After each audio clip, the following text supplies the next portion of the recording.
Bonjour, merci d'avoir cliqué sur le lien de cette vidéo. Donc aujourd'hui, dans les questionnements autour de l'agroécoclimatologie, on va, au travers de cette slide de synthèse un petit peu complexe, découvrir les différents modes d'impact d'un sol sur le climat. Et tout ça pour répondre à la question, la régénération des agroécosystèmes changera-t-elle le climat? Et je vous promets que lorsque vous connaîtrez les mécanismes et les capacités réelles d'un sol, vous serez vraiment bluffé. Allez, c'est parti, on y va pas à pas. Donc nous allons voir que deux sols vont pouvoir nous créer deux mondes complètement différents. Donc la slide va s'articuler autour de cet objet qui est un lysimètre. C'est un objet d'étude pour étudier l'infiltration de l'eau dans les sols à la base. Et donc vous avez ici un modèle ancien qui est muni d'un piquage et qui permettait de peser la masse d'eau qui s'infiltre à l'intérieur du sol. Donc on va pouvoir calculer comme ça l'eau qui va dans les nappes. Donc ça c'est quelque chose d'important. Mais aujourd'hui, on a des modèles qui sont montés sur Peson, qui sont beaucoup plus perfectionnés. Ça va permettre de pouvoir mesurer en temps réel la quantité d'eau qui va s'évaporer depuis le sol en fonction des conditions locales. Mais comme dans ce cas de figure où on a deux appareils, si on plante des plantes d'un côté et pas de l'autre, on va pouvoir déduire la quantité d'eau évapotranspirée par la plante, et ça c'est très important. On parle aujourd'hui de médiation climatique pour les villes, mais voilà, c'est comme ça qu'on détermine quel est le pouvoir de la plante. Et ça c'est aussi très important, puisque en fonction de la quantité d'eau qu'on va évaporer, ça va influencer la formation des nuages en quantité, mais aussi en qualité, on va voir ça après. Et donc voilà, vous comprenez que ce qu'on va pouvoir analyser sur ces lysimètres, ou les sols, la qualité des sols qu'on va pouvoir placer dans ces lysimètres va fortement influencer le climat, et donc c'est comme ça qu'on a deux mondes différents. Puisqu'on sait aujourd'hui que les nuages sont la principale source de variabilité des modèles, donc vous comprenez que ce qui va sortir de ces appareils, de ces lysimètres, les mesures qui vont être effectuées, vont avoir un impact énorme sur la qualité de la modélisation qu'on pourra faire. Et donc, le sol de gauche représentera notre climat présent, celui de droite notre climat futur, et je fais le pari que le climat du futur sera un climat beaucoup plus frais, puisqu'on va faire tout ce qu'il faut pour faire ça. Donc l'appareil étant dédié à l'étude des sols, on va le remplir d'un sol. Donc là, ici, j'ai rempli de sol normal, celui qu'on a aujourd'hui. On va ajouter une plante. Alors, comme on nous promet le cactus, ben, allons-y, partons sur le cactus et on va voir ce que ça implique. De l'autre côté, on va ajouter un sol beaucoup plus fertile, qui est symbolisé par cette main qui porte voilà, le sol fertile. On va rajouter, ça va nous permettre de planter d'autres types de plantes. Vous voyez aussi apparaître un champignon, et ça c'est pour symboliser le fait que quand on régénère le sol, on va s'intéresser aussi à modifier la composition du microbiote qui est présent dans le sol, avec des ratios bactéries, champignons, la richesse, et ça a de l'impact. Euh, Notamment, en fait, ce qu'il faut savoir, c'est que les mycorhizes vont permettre aux plantes d'aller chercher en moyenne 30% d'eau que ce qui est présent dans le sol, qu'elles ne peuvent pas accéder avec leurs seules racines, et les champignons qui sont vraiment tout fins vont chercher cette eau qui est indisponible. Donc maintenant, nous allons pouvoir faire un évapotranspirer notre cactus. Donc vous voyez un pictogramme apparaître d'un nuage pas content. Il symbolise voilà, les nuages qu'on a aujourd'hui qui font pas mal d'averses de grêle, mais pas que, on le verra après. Et dans le cas de notre plante normale, eh là, il va falloir regarder une règle qui apparaît ici dans le triangle, c'est que lorsqu'on a un sol fertile, on va pouvoir stocker beaucoup plus d'eau. Donc ça veut dire qu'on aura une qualité d'évapotranspiration différente, supérieure. Et donc ça, immédiatement, vous voyez, ça va changer le nuage qu'on va pouvoir former. Donc ce nuage est gris, parce que ce nuage, en fait, quand on a le rayonnement solaire, il va pouvoir l'intercepter, et donc on le voit gris en dessous, plus sombre en dessous, puisque il a réfléchi une partie du rayonnement lumineux. Et ça c'est important, ça change déjà un premier point, c'est que on va déjà avoir un climat plus frais. Là, on a déjà moins de rayonnement qui va frapper le sol. Donc vous voyez qu'on a un intérêt énorme à déjà régénérer nos sols. Mais il n'y a pas que ça. Et il va falloir regarder une deuxième règle, c'est il faut savoir que le rayonnement infrarouge émis va être lié à la température du sol, qui elle-même est liée au rayonnement solaire qu'on reçoit, mais aussi qui est retranchée de l'énergie qu'on peut évacuer par évapotranspiration. Et ça, c'est important, puisque vous savez qu'il y a des gaz à effet de serre présents dans l'atmosphère. Donc, en fonction du rayonnement auquel on va les soumettre, ils vont réfléchir une quantité qui est proportionnelle à ce rayonnement. Et donc, on va avoir, dans le cas où on laisse chauffer le sol, on va recevoir beaucoup plus, on va activer beaucoup plus le mécanisme effet de serre. Et ça, c'est ce que je développe dans cette vidéo qui s'appelle le sureffet de serre par effet de sol. Et vous verrez que c'est loin d'être négligeable. Mais par contre, restez ici parce qu'on a d'autres mécanismes que l'on va pouvoir impacter en régénérant les sols. Et donc ce mécanisme va donner l'impression qu'on a une quantité beaucoup plus importante de CO2 que celle qui est présente, puisqu'on vient solliciter davantage le mécanisme. Et ça ne s'arrête pas là, puisque vous voyez ce nuage, eh bien, il est beaucoup plus haut dans l'atmosphère, et ce qui va se passer, c'est qu'il va intercepter une partie du rayonnement infrarouge. Donc le nuage rouge, c'est un nuage de haute altitude. Il faut savoir qu'il va réchauffer le climat à environ de 100 watts au mètre carré. Le nuage gris, lui, va enlever 160 watts au mètre carré. Si vous l'ordre de grandeur pour le CO2, on est autour de 2 watts par mètre carré. Et ça ne s'arrête pas là, puisqu'en fait, ce nuage qui est composé de peu de vapeur d'eau, eh bien, il va nous donner de petites précipitations. Ce qu'il faut savoir aussi, c'est que comme on a vu, on a une grosse accumulation de chaleur là, dans cette situation, l'eau va avoir du mal à se frayer un chemin et quelquefois même ce qui se passe c'est qu'on peut avoir des échos radars qui vont nous indiquer la pluie et au sol on ne reçoit rien parce que les précipitations se revaporisent en cours de route. Je vous propose d'observer ce phénomène sur une petite maquette où vous voyez à mesure qu'on a la surface de gauche qui chauffe, le flux est complètement dévié. Et quand elle arrive au sol, ça ne s'arrête pas là, puisqu'on va pouvoir avoir du ruissellement. Alors ce ruissellement, une fraction sera vraiment liée à l'augmentation de l'intensité des pluies, mais surtout, et c'est là le cœur du problème, c'est lié à la capacité des sols à se réorganiser sous l'action des gouttes de pluie. Donc pour les sols minéraux, on peut avoir, voilà, on peut passer de 50 mm/h en infiltration à 1 mm/h quand le cas est très grave, c'est-à-dire que vous allez avoir les feuilles d'argile qui vont se mettre en surface et comme des tuiles ou des feuilles de papier, ils vont créer une étanchéité.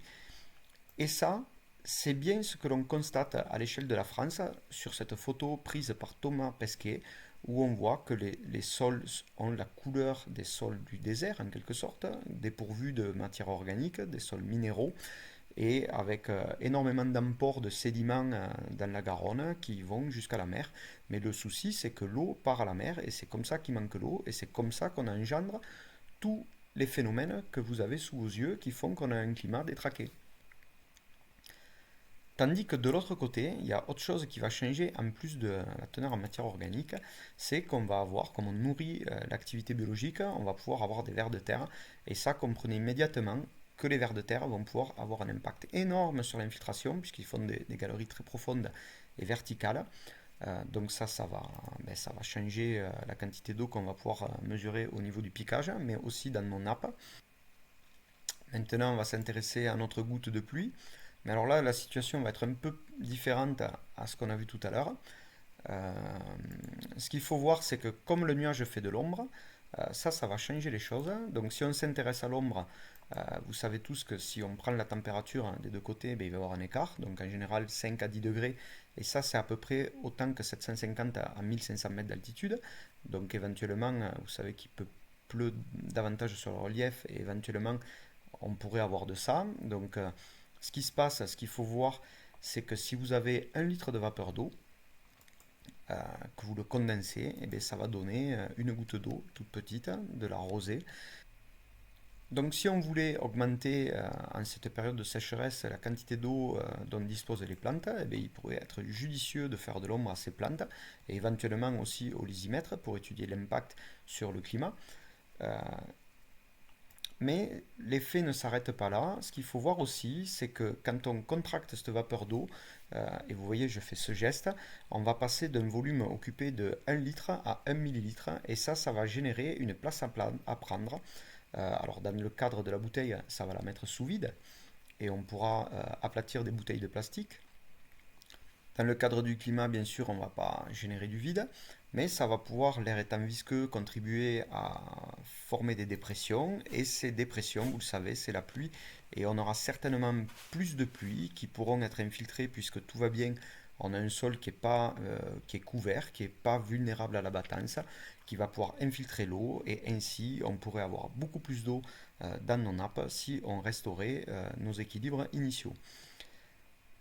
Donc un autre impact va être que en générant ce vide, ces mouvements, on va pouvoir générer des vents. Donc on voit bien que quand le climat est sec, on a des mouvements d'air qui sont beaucoup moindres que ce soit en été ou en hiver.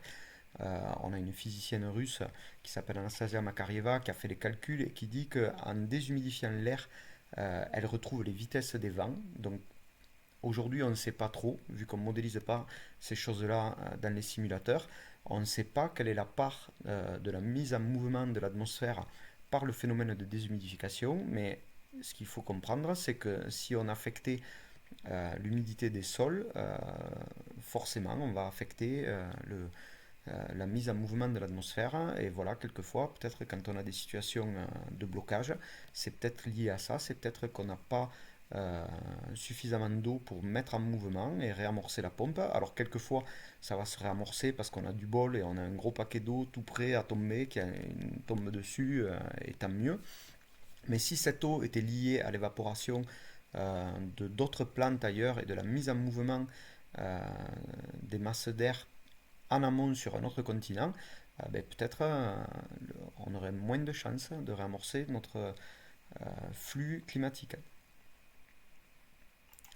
Et là-dedans, le bon paysage qu'on pourrait observer, ça pourrait être celui-ci, c'est celui de Gabe Brown. Alors Gabe Brown, c'est un Américain qui a eu l'idée de changer les pratiques agronomiques. Alors lui, il était arrivé au point où il était à 1,7% de MO. Alors ça ne vous parle pas, mais c'est typiquement la couleur de ce sol. C'est le moment où les gens arrêtent, ils abandonnent, ils laissent les sols parce qu'ils ne sont plus capables de pomper l'eau. Et il a modifié ses pratiques. Il a eu l'intuition de mettre euh, sur ces terres des vaches en mouvement comme s'il s'agissait de troupeaux de bisons, puisque c'était ainsi chez lui. Et il a fait ça. Et ça, en fait, ça change tout. Ça permet de stocker énormément de carbone. En fait, il s'est retrouvé avec un sol très noir, très épais, qu'on pourrait appeler jardin d'Éden. Et donc, je vous ai dit que notre climat du futur pourrait s'apparenter à notre climat du passé. Et ça, il faut vraiment l'illustrer. Bon, déjà, il y a une chose, là, j'ai pas l'extrait, mais il faut savoir que si on généralisait les pratiques où on fait pâturer les vaches comme des bisons, eh bien, on annulerait le premier impact anthropique de l'humanité, où il y a 10 000 ans, on a empêché la migration des troupeaux parce que ça faisait des saccages. Et ça, je l'explique, entre autres, avec tous les mécanismes. Vous allez voir, c'est assez passionnant. Il faut voir que l'écosystème fonctionne d'une façon, on comprend ça. Tout le patrimoine génétique est encore présent dans les plantes pour voilà, stocker le carbone autrement, offrir des chances à leur descendance de prospérer. Les animaux sont certainement capables de leur côté de détecter les signaux qu'envoient les plantes. C'est vraiment assez fascinant et si on généralisait ces pratiques à l'échelle globale, on aurait très certainement, comme ce que nous montre le film Kiss the Ground, un impact où on pourrait faire descendre la courbe de CO2 à la vitesse où elle est montée. Donc tout ça, je l'explique dans cette autre vidéo et voilà, puisque j'ai répliqué les expériences en Europe. Mais je voudrais illustrer aussi autre chose.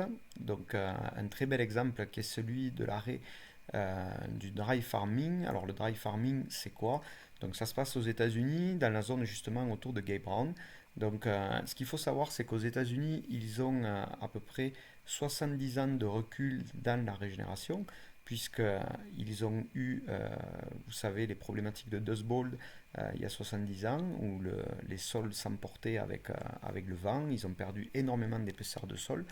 Donc ils ont pris conscience des choses, et là, le dry farming, en fait, c'est un endroit où, comme le climat était aride, et bien pour économiser l'eau, on s'était dit on va planter des plantes qu'une année sur deux. Alors aussi on peut dire on plante du cactus, mais planter les plantes une année sur deux, c'est aussi notre façon de faire.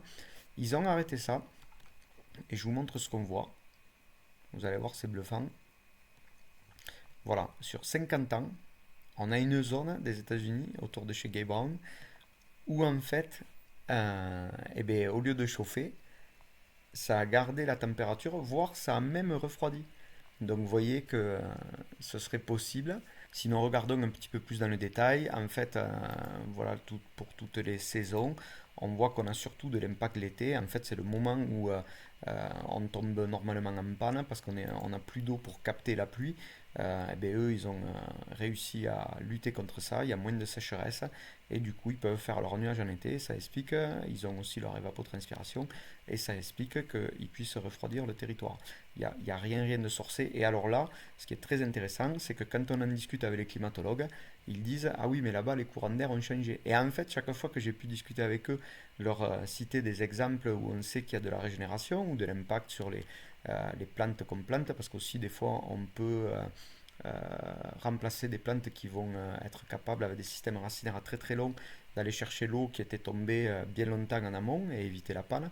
Ils disent ah mais non, là-bas les courants d'air ils ont changé, et donc vous voyez que ces choses-là sont vraiment très importantes, et il y a plein d'exemples. Vous les verrez dans la vidéo agroécoclimatologie.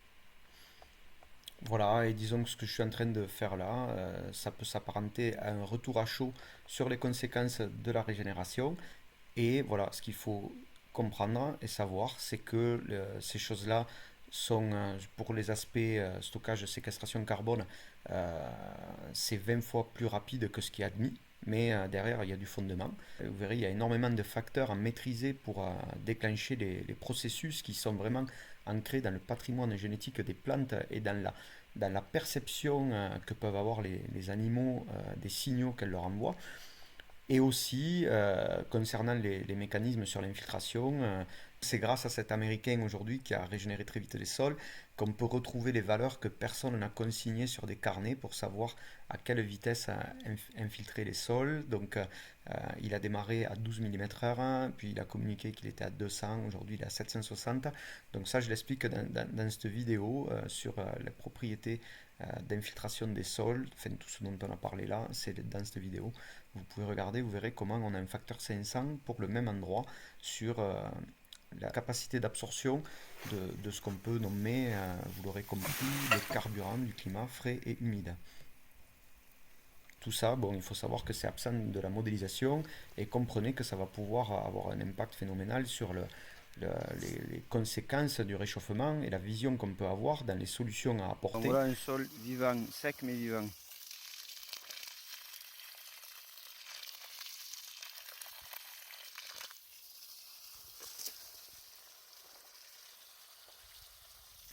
Voilà, et aussi sur les dynamiques qui pourraient résulter de tous ces processus que l'on vient de décrire. Et dans les rétroactions qu'on a vues, quand le sol chauffe, vous voyez, il pleut moins, on a moins d'eau, comprenez que derrière, en fait, on peut voir les écosystèmes en fait comme des ponts qui vont faciliter la pénétration des puits à l'intérieur des continents, ou des ponts ou des châteaux de cartes dont on tirerait les cartes une à une, et peut-être un jour on pourrait avoir un éboulement, et ça je développe dans cette autre vidéo. Et ensuite, d'une manière générale, pour toutes ces questions où on voit que finalement la biodiversité a un impact phénoménal, puisque on a parlé de vers de terre, on a parlé de vaches, mais derrière, dans les façons, vous verrez, c'est assez complexe, mais il y a aussi une notion d'équilibre et d'efficience des micro-organismes pour stocker le CO2. Voilà, on peut conclure que la perte de biodiversité est très certainement la première cause du réchauffement climatique, au travers de la vidéo agro-écoclimatologie. Donc là, on a un format de 40 minutes ou un format de 2h45. Il y a même des formats 10 heures de discussion avec des collègues. Et je vous dis à bientôt peut-être au travers de ces vidéos, et je vous remercie pour votre attention.